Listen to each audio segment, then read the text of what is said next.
Okay, I am live again. Hello, I'm back. You thought you'd gotten rid of me. What a mistake you made. And now we're playing Resident Evil Gun Survivor 2 Biohazard Code Veronica. I mixed every title for this game all at the same time.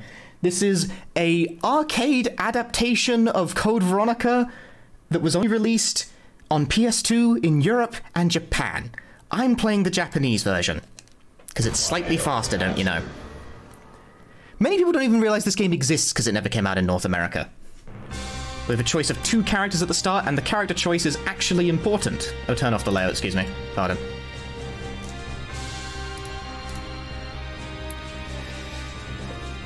Forgot to do that. Anyway, the choice of character is actually important here because Claire and Steve have access to different weapons. I regret to inform you that Steve is faster by a significant margin. Claire's weapons are dreadful. So we'll be choosing we'll be choosing Steve? Yes. Who is Steve? Steve is from Code Veronica. He's a pivotal character. Unfortunately, Steve is faster than Claire. Anyway, we're picking Steve, alright? Okay. Run has begun. I have started the timer. Now loading. Yes, this is an arcade game port that inexplicably, despite the fact that this game is actually it runs on like Dreamcast arcade hardware, it's not ported to the Dreamcast, it's ported to the PS2, so I had to break out my PS2 for this. And the goal of the stage is to find a key and escape through a boss door. And we will do this via incredibly awkward and slightly stiff, like semi-tank control movement. If you've never seen an arcade cabinet of this game, it's a magical experience. It's like a gun joystick. This is not a light gun shooter. I want to stress that because people seem to make that mistake a lot. I have to aim this. This is a first-person shooter with tank controls. Also, unfathomably long loading times. It's like this in the arcade as well. I've played this game on an arcade cabinet. It's not any better. Anyway, we're using Steve primarily because his basic pistols are actually very good because they fire twice in a row. And there's a mechanic in this game called a critical hit, where if you fire a gun at a particular spacing from an enemy, you will get a critical hit. It's not quite point blank, but it's not far away either. We'll aim to get a critical hit here. There you go. Has to be spaced just so.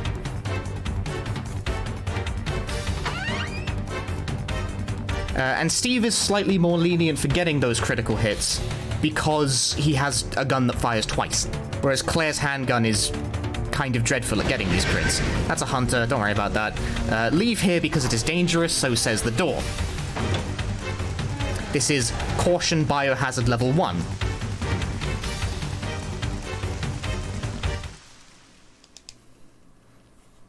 This game has no voice acting, despite having subtitles. Anyway, the first boss is this spider.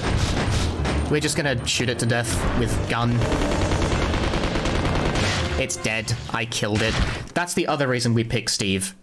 Steve's submachine guns are ludicrous. They do so much damage, they fire so quickly. They're really strong. They're incredibly strong. Broken character, please nerf this kid.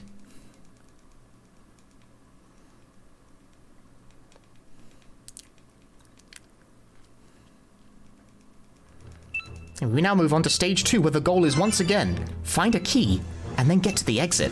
That's the goal in every level, but they felt the need to restate it at the start of every single level. So this game is kind of a weird cobbled together combination of a whole bunch of assets from Code Veronica. If you've played that game, you've probably noticed that by now. But it is super, like, recycled assets from the game. Also, when there's an enemy at your feet like a dog, the camera must give you a good view of the dog. Even if it means it doesn't give you a good view of what you can, what's ahead of you. This room, I think, takes the award for worst frame rate you'll ever see in a video game. Check this out. Oh, baby. You could count the individual frames going on there.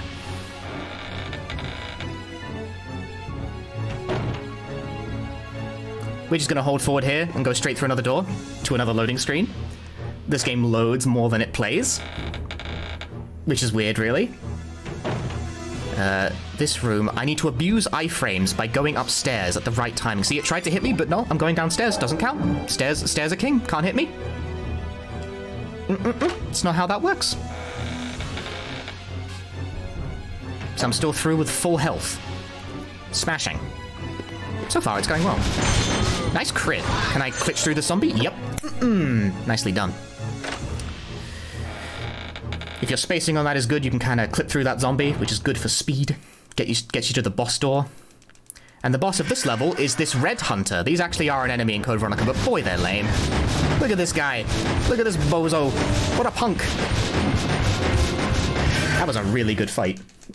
No damage. Sweet. He can choose to do a number of things there, but he mostly just died. I'll take it. S rank. What a play. It's definitely a Battletoad. They're poison hunters in Code Veronica, right? They're hunters that poison you, because that's what that game needed, was hunters that poison you.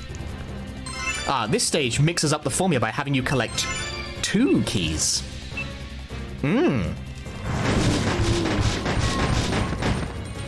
Also, strafing in this game is slightly faster than walking forward, so if you see me walking at funny angles, that's why.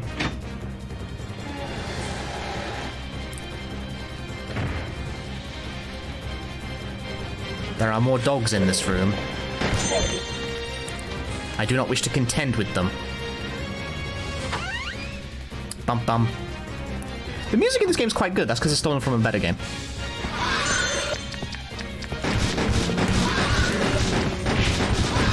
Good room. Those zombies vomit on you, so advancing through them quickly can be a challenge, because they'll barf on your shoes.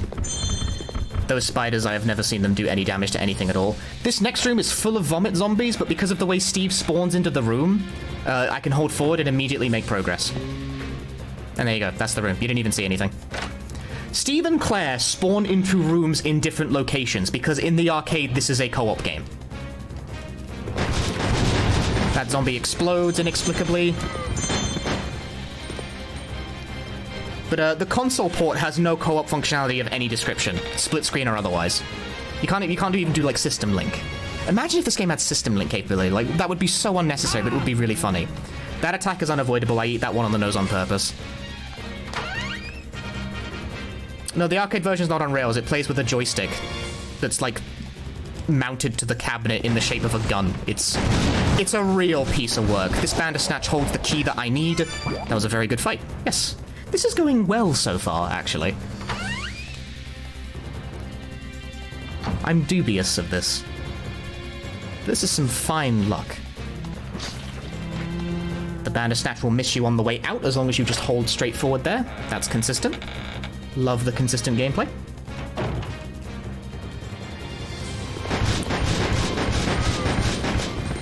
Ooh, lucky.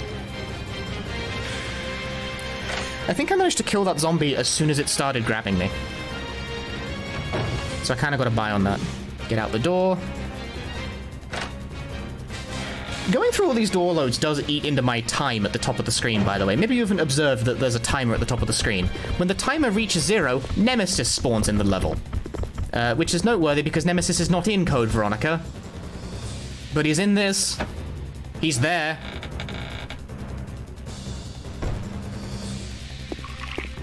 Or this guy.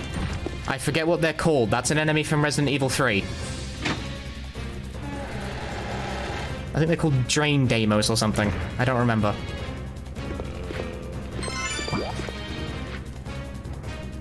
We will see Nemesis at a later point. He is a factor at one point in the run. Interestingly, he's not called Nemesis in Japanese. At least not in this game's Japanese. That's great.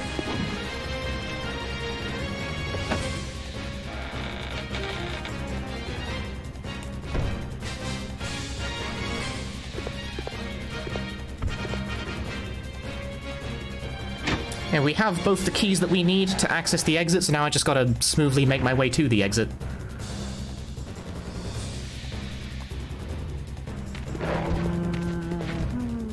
Nice. I circumvented a zombie there. No, it's not a rail shooter. I don't know why people say that so much. People make that mistake all the time. I don't get it. I'm, like, clearly moving around. Anyway, boss room. I'm boggled. I'm boggled by that. I made a point of it at the start of the run and it still happened. Damn you all. Anyway, here's a boss. It's Nosferatu from Code Veronica. Goodbye, Nosferatu from Code Veronica. You fell victim to Steve's submachine guns. Because it does bonus damage if you hit him in the chest. And Steve's submachine guns all hit at chest height. So all of it does bonus damage. It's crazy. It doesn't go anywhere near that quickly with Claire. Claire is like so disadvantaged in that regard. She does no damage with her automatic weapons. No, I equip the weapon manually. You can only hold one other weapon at a time besides your default handgun, but I swap them with the shoulder buttons. So now I have my handgun equipped. Anyway, Nemesis is now chasing us. This level begins with the timer at 0 by default, so Nemesis is chasing us, so we have to move quickly. I mean, I'm moving quickly anyway, but... Because Nemesis is invulnerable, and if he catches up to you and he punches you, you die. I would like to avoid this circumstance.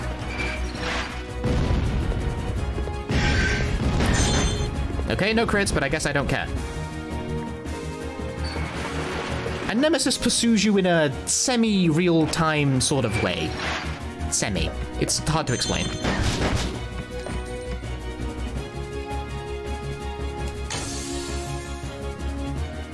Because Nemesis also, like, if Nemesis spawns in a level if you take too long. So if you don't solve the level quickly enough, Nemesis comes and he bonks you one and then you die. I messed that up. Too many shots. Disappointing.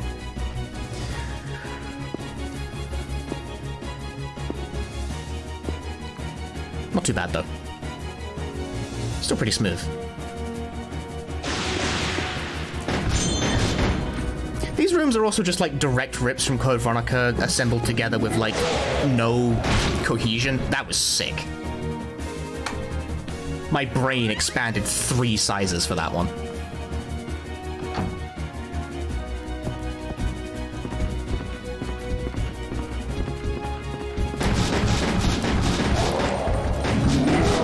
The only really good way of dealing with these 2 Bandersnatches is just to wait and, like, just blink them a few times from afar. You can't run in and try and crit them. They will hit you first. Yeah, no, Nemesis really is just walking behind us. He'll take his time, though. Like, he's in no rush.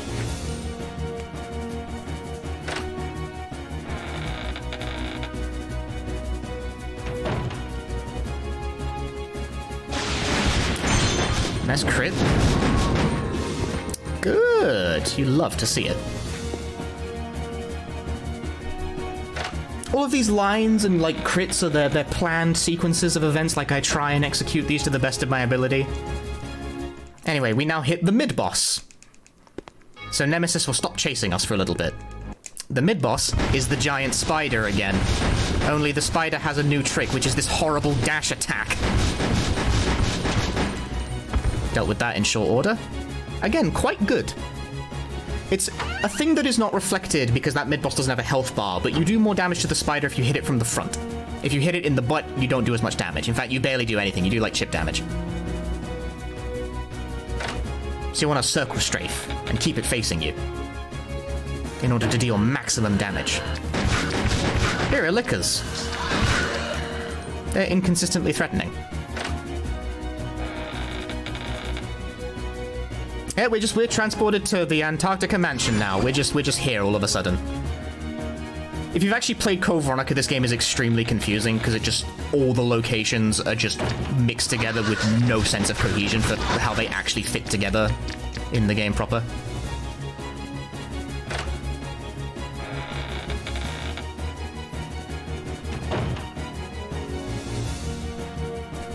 Did I equip the submachine guns? I did. Smashing.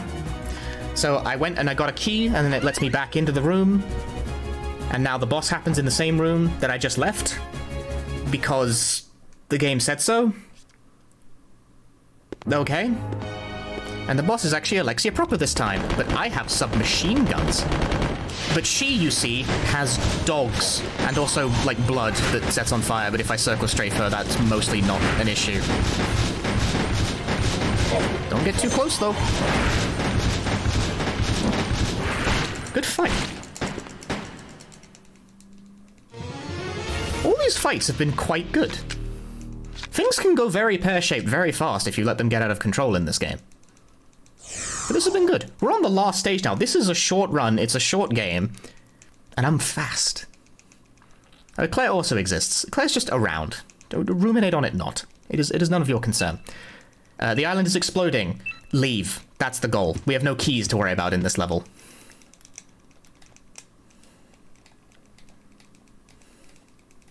As soon as it's done loading, fire! But there's nothing to fire at. This stage, for some reason, gives you a huge time limit, even though it's completely unnecessary because no one would ever take that long. There's like 3 rooms and a boss fight. Give me those submachine guns, baby!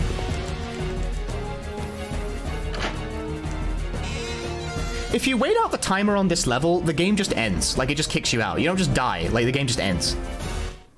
Like, rip you.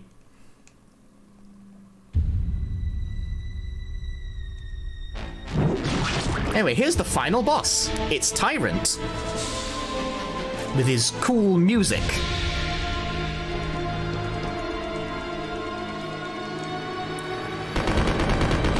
Anyway, he swooses towards you. He's doing a real good job of that swoosing. Time. Done. Thank you. 1502 is a good time. Very good. It's hard to get close to sub 15.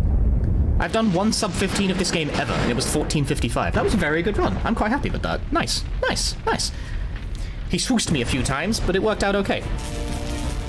Yes, and the ending cutscene, which I will allow it to play for its sheer... just... I don't know, mediocrity? A pure lack of effort? Oh no, the hangar isn't opening. Stand back, Claire. What a cool guy. What a cool guy that Steve is.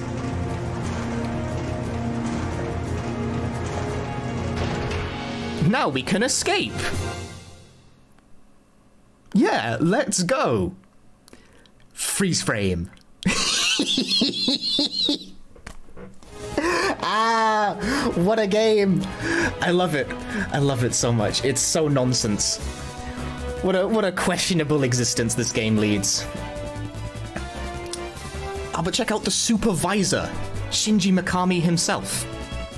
Anyway, that was Resident Evil Gun Survivor 2, Code Veronica, whatever the hell it's called in English. It's called Gun Survivor 2, but the game's title is ridiculous. I hope you enjoyed it. I hope you will enjoy the rest of the horror block coming out. If you like horror game speedruns of dubious quality, please by all means follow my Twitch. I don't know if I'm really supposed to be doing these self-promotional things, but I'm doing one anyway. Nobody told me I couldn't, so I'm doing it.